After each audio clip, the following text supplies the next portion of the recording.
Hi everyone, my name is Sayeth, this is my vlog, and I'm here with the terrific Steve Edwards. Steve Edwards, Dylan Bartlett. and I'm Dylan Bartlett from the cinema show, Genesis, Peter Gabriel, Phil Collins. Yeah, we love to do the music of Genesis right from the very early 70s, the old prog rock era.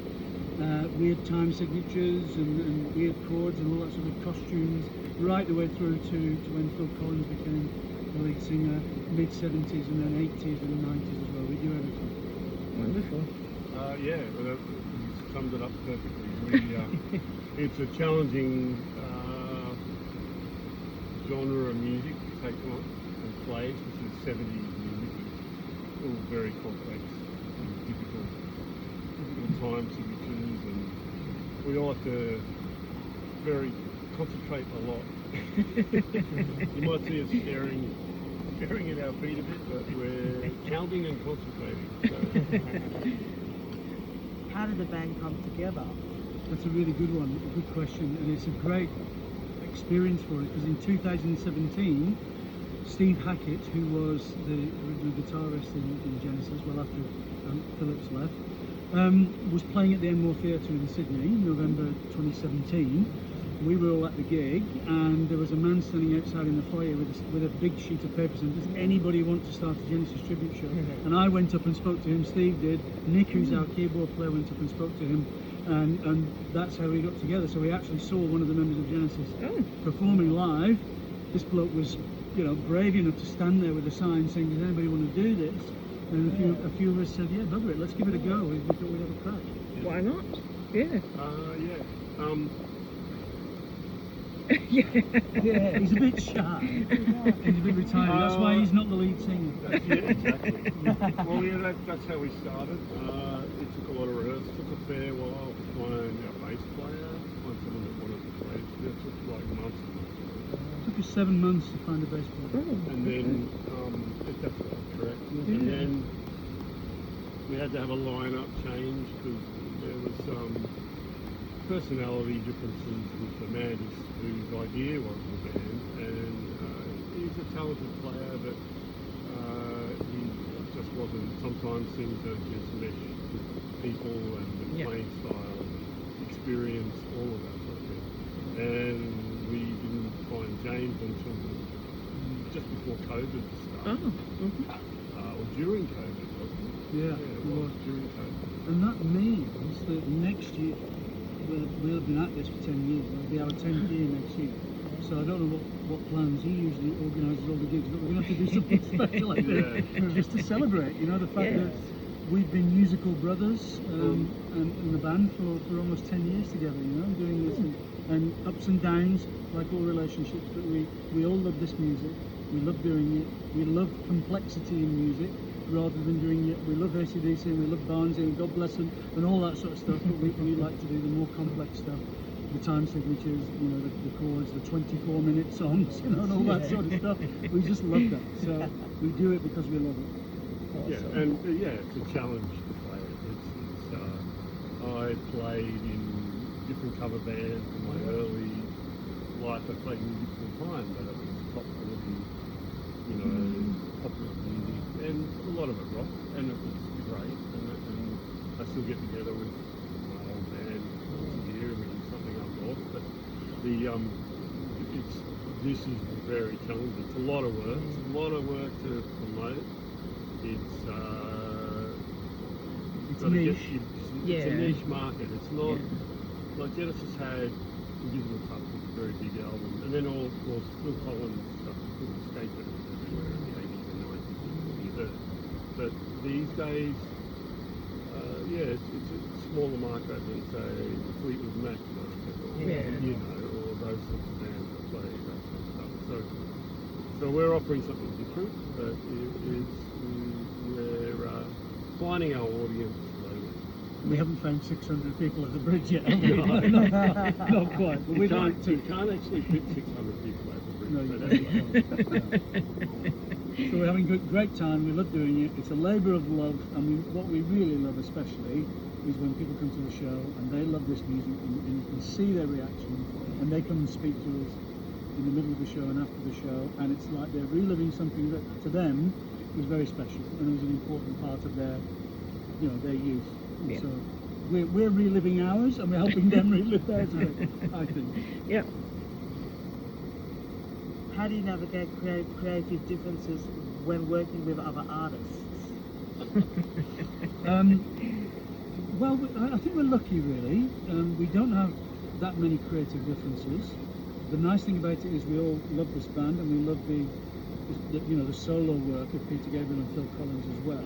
Now, that doesn't mean to say there aren't moments when we do have differences. There might be certain songs that somebody really loves, and one or two other members of the band are like ambivalent about it, and that's all right.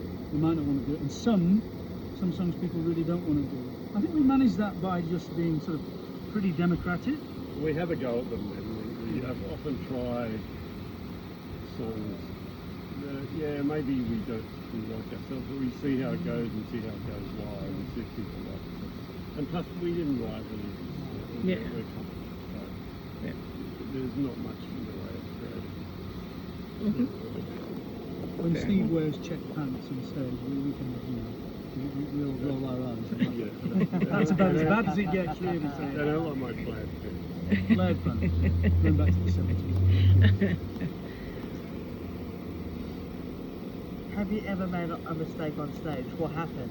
Do you want to ask him that? Yes, I just made one before. I started Red Rain, a semitone out, so I was out. Using different key to it. And because we didn't quite get the mix right in the afternoon, I've got way too much of mixed keyboards in my mix, so I just fixed that. But it's not just that. I had a meant sometimes there's so much to remember. You have a bit of a mental fart, I guess. And Brain fart. A brain fart. But I corrected it, and the rest of the song went well. But yeah, there are often and small mistakes playing. A lot of it is you tend to you have to settle into playing a set, and if I'm unsettled, I'll make a mistake. But most of the set was pretty good, minimal mistakes. But yeah, everyone makes a mistake, but you have to carry on. Yeah. Because that moment comes and goes. People might notice it, or they might not, or they might think something, or they might be real super fans and they might hang on every note. They might notice it. But you move past that second and you keep playing the rest of the song well, and they forget about it. I'm a pom, and there was a meme going around that you may have seen with the Queen's sort of crown on it. Keep calm and carry on. Do you remember that one? Yeah. That meme? And that's really all you can do. We all make stuff ups on stage. That's being to err is human. Yep. And we just keep calm and carry on and back each other up. You know what I mean? Yep. We're all about encouraging each other. Nobody gets crucified or hauled over the coals. That we all know when we've made a mistake. And we're all in it together, so we just keep calm, carry on, and back each other all the way. Yeah. Awesome. How do you keep your songs fresh when you have played them hundreds of times? It's a really good question. These are great questions. You ask really good questions. That isn't always easy to do that. It's a mindset thing for me. Before every show, even I may have done it 100 times, but there's somebody in that audience, you tonight, for example, who's not been here before and hasn't heard this song, and to do it to the best that I possibly can at that particular point in time for that person and those people who have come to see this band that they love, you've just got to get the mindset. Sometimes it's harder than others. Most of the time, it's a joy because of the people who come to see it. Yeah, and we have a lot of songs on, I guess, in reserve. So we try and swap the set around for different times. If we're playing the same venue again, we try and change the set. So we've got a pretty different set than last time we played here. We've got a lot of different songs in it. So we just try and change things up when we can. And that seems to work. Awesome. Yeah. If you were not a musician, what career path do you think you would be following now? Well, my career is not music. I'm not a musician as a career. I teach philosophy at Newington College in Sydney, which is a private boys' school that's going co-ed in the next few years. So I've always loved ideas. I love music, but I also love and passionate about ideas and critical thinking, and teaching that to young people for this ever-changing world, and the fast-paced world that's changing, fake news, misinformation, disinformation, you know, so I'm all about teaching the critical thinking. If I wasn't a teacher of philosophy and I wasn't doing the music, I've always loved acting in theatre. I enjoy doing the costumes and the characters that we do in this, and I really enjoy that, so I'd probably go for something like that. Yeah, well, I used to play full time, but then I came to Sydney to go further with that. And, I ended up in a band that played their own material in Brisbane, and I moved down here. But it's not that easy. You come to a big city, you need a job. I was an electrician by trade originally, so I ended up through a friend of mine, film and TV lighting. And that sort of took over because you've got to keep the roof over your head. And that's sort of been the most of my career. But I have dabbled in music, a couple of original things with friends of mine, and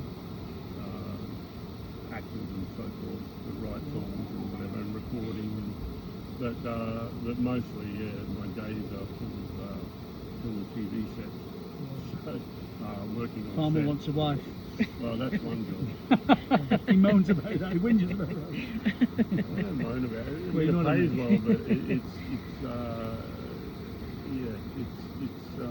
is that. It is what it is. And you know, popular. But like, I work a lot of different stuff. Like I've just done 2 big movies.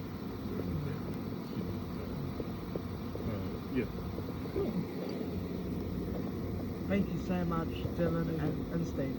Thank you for coming to the gig tonight. It's a real pleasure to meet you and your mum, and to hear about you doing this blog. Just wish you well, and keep going. Throw everything at it. You'll get better at it. You'll, you know, that's the thing.